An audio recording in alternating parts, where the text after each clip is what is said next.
নমস্কাৰ। শ্ৰীকৃষ্ণৰ বাণী জীৱন সলনি কৰিব পৰা 10টা কথা। জীৱনটো বৰ অদ্ভুত।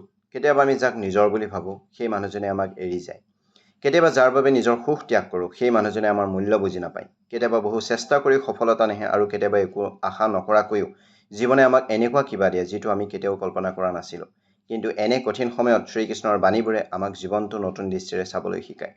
আমি জানো আহক দৈনন্দিন জীৱনত আমি প্ৰয়োগ কৰিব পৰা শ্ৰীকৃষ্ণৰ 10টা গভীৰ কথা। প্ৰথমটো হৈছে সকলো কথা নিজৰ মতে নহ'ব।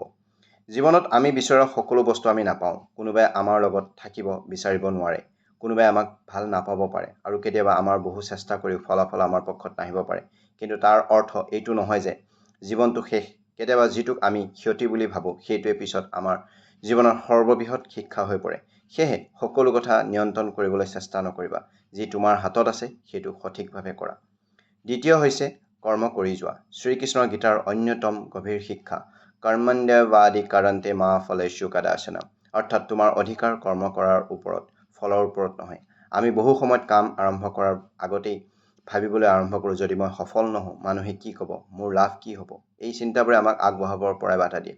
তুমি তোমাৰ কৰ্ম সৎভাৱে কৰি যোৱা। ফল কেতিয়াবা আহিব, কেনেকৈ আহিব সেইটো সময়ৰ ওপৰত এৰি দিয়া। তৃতীয়তে হৈছে মানুহক অতিমাত্ৰা গুৰুত্ব নিদিবা। জীৱনত এটা ভুল আমি প্ৰায় সকলোৱে কৰোঁ। আমি কিছুমান মানুহক নিজৰ জীৱনত ইমান গুৰুত্ব দিওঁ যে তেওঁলোকে আচৰণে আমাৰ সুখ দুখ নিৰ্ধাৰণ কৰিবলৈ আৰম্ভ কৰে। তেওঁ ৰিপ্লাই নকৰিলে মন বেয়া, তেওঁ কথা নক'লে মন বেয়া, তেওঁ দূৰত গ'লেও মন বেয়া। কিন্তু মনত ৰাখিবা তোমাৰ শান্তি আন কাৰোবাৰ হাতত দিব নালাগে। ভাল পোৱা, সন্মান কৰা, কিন্তু নিজৰ আত্মসন্মান হেৰুৱাই নহয়। যি তোমাক মূল্য দিয়ে তাক মূল্য দিয়া আৰু যিয়ে তোমাৰ বাৰে বাৰে অমূল্য অনুভৱ কৰায় তাৰ পৰা কিছু দূৰত থাকিবলৈ শিকা। চতুৰ্থতে হৈছে অতীতক এৰি দিবলৈ শিকা। আমি বহু সময়ত অতীতৰ এটা ঘটনাৰ মাজতে আবদ্ধ হৈ থাকোঁ। কোনোবাই আমাক কষ্ট দিলে, কোনোবাই প্ৰতাৰণা কৰিলে, কোনোবাই এৰি গ'ল আৰু সেই ঘটনাটো বাৰে বাৰে মনত পেলাই নিজকে কষ্ট দি থাকোঁ। কিন্তু এটা কথা মনত ৰাখিবলৈ, যি হৈ গ'ল সেইটো সলনি কৰিব নোৱাৰিবা। কিন্তু সেই ঘটনাটোৰ পৰা তুমি কি শিকিবা সেইটো তোমাৰ হাতত আছে। অতীতক লৈ শিক্ষা লোৱা, কিন্তু অতীতক লৈ জীৱন নকৰিবা। 5 নম্বৰত হৈছে সকলোৰে মন জয় কৰিব নোৱাৰিবা। তুমি ভাল হ'লেও কোনোবাই তোমাক বেয়া বুলি ক'ব। তুমি সঁচা কথা ক'লেও কোনোবাই তোমাক অহংকাৰী বুলি ভাবিব।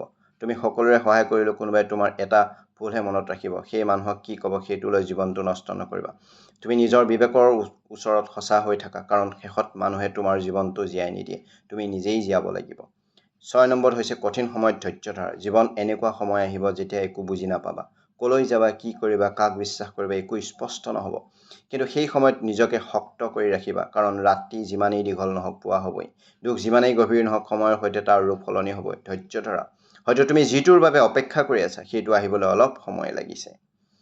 7 নম্বৰ হৈছে তুলনা নকৰিবা। আজি ছ'চিয়েল মিডিয়াৰ যুগত আমি আনৰ জীৱনৰ সৈতে নিজৰ জীৱন তুলনা কৰোঁ। কোনোবাই নতুন গাড়ী কিনিছে, কোনোবাই ডাঙৰ ঘৰ বনাইছে, কোনোবাই সফল হৈছে আৰু আমি ভাবোঁ মই কিয় পিছ পৰি আছোঁ। কিন্তু তুমি নাজানা তেওঁলোকে সেই সফলতাৰ বাবে কিমান সংগ্ৰাম কৰিছে। প্ৰত্যেক মানুহৰ সময় বেলেগ বেলেগ। কোনোবাৰ সফলতাৰ 20 বছৰত আহে, কাৰোবাৰ 30 বছৰত আৰু কাৰোবাৰ 40 বছৰত। সেয়েহে আনৰ ঘড়ী চাই নিজৰ সময় সন্দেহ নকৰিবা। নিজৰ পথত আগবাঢ়ি যোৱা কেৱল। তাৰপিছত আহি আছে 8 নম্বৰ এটেচমেণ্ট আৰু এক্সপেক্টেশ্যন কমোৱা। আমি যিমানেই বেছি আশা কৰোঁ সিমানেই বেছি কষ্ট পাওঁ। তেওঁ মোৰ বাবে এইটো কৰিব, তেওঁ মোক কেতিয়াও এৰি নাযাব, তেওঁ সদায় মোৰ লগত থাকিব। কিন্তু মানুহৰ মন সলনি হ'ব পাৰে, পৰিস্থিতি সলনি হ'ব পাৰে। সেয়ে ভাল পোৱা, কিন্তু অন্ধ এটেচমেণ্ট নকৰিবা। আশা ৰাখা, কিন্তু সকলো আশা এজন মানুহৰ ওপৰত নিৰ্ভৰ নকৰিবা। নিজৰ সুখৰ দায়িত্ব নিজেই লোৱা। 9 নম্বৰ হৈছে নিজৰ মনক জয় কৰা। পৃথিৱীৰ আটাইতকৈ কঠিন যুদ্ধ বাহিৰৰ সৈতে নহয়, নিজৰ মনৰ সৈতে। এটা নিগেটিভ থট গোটেই দিনটো নষ্ট কৰিব পাৰে। এটা ভয় তোমাক সুযোগৰ পৰা আঁতৰাই ৰাখিব পাৰে। এটা অতীতৰ ঘটনা বৰ্তমান সুখটো নষ্ট কৰিব পাৰে। সেয়ে নিজৰ মনক নিয়ন্ত্ৰণ কৰিবলৈ শিকা। সকলো চিন্তা সত্য নহয়, সকলো ভয় বাস্তৱ নহয় আৰু সকলো সমস্যাৰ সমাধান এতিয়াই কৰিব লাগিব বুলি কোনো কথা নাই। কেতিয়াবা মাত্ৰ শান্ত হৈ থকাটোৱেই সমাধানৰ প্ৰথম পদক্ষেপ। 10 নম্বৰ হৈছে শেষত নিজৰ ওপৰত বিশ্বাস ৰাখা।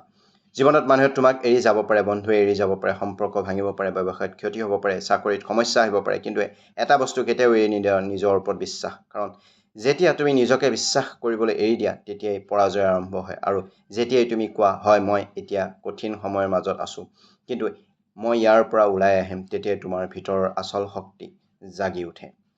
এতিয়ালৈ যদি ছাবস্ক্ৰাইব কৰা নাই আপোনালোকে ছাবস্ক্ৰাইব কৰি ল'ব। জীৱন সদায় সহজ নহ'ব। কেতিয়াবা কান্দিব লাগিব, কেতিয়াবা হাৰিব লাগিব, কেতিয়াবা অকলশৰীয়া হ'ব লাগিব।